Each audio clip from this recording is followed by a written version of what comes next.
Dunia bulu tangkis Indonesia berduka.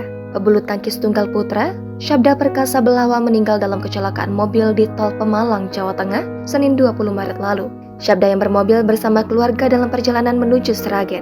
Selain Syabda Perkasa Belawa, ibunda sang pebulu tangkis juga meninggal pada kecelakaan itu. Adapun ayah Syabda Perkasa Belawa selamat. Ketiganya dalam perjalanan menuju Sragen untuk berziarah karena neneknya meninggal dunia. Syabda Perkasa Belawa dikenal sebagai sosok yang dekat dengan keluarganya. Bahkan ia sempat membagikan potret ibunya yang memakai kerudung di Instagram. Kala itu, Syabda menuliskan caption "The One and Only" yang menunjukkan bahwa dirinya sangat dekat dengan sang ibu. Unggahan tersebut bak menjadi potret terakhir Syabda Perkasa bersama sang ibunda di Instagram yang disematkannya.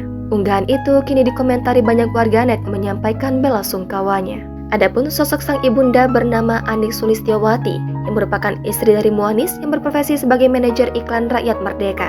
Kabar meninggalnya Syabda Perkasa Belawa akibat kecelakaan telah disampaikan legenda bulu tangkis Indonesia, Yuni Kartika, melalui akun Instagram pribadinya @yuni.kartika73.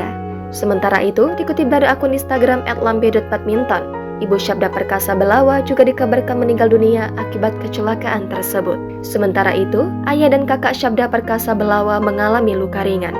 Masih dari postingan di akun Instagram @lambe.badminton, dituliskan kecelakaan yang menewaskan Syabda Perkasa Belawa terjadi sekitar pukul 3.42 waktu Indonesia Barat.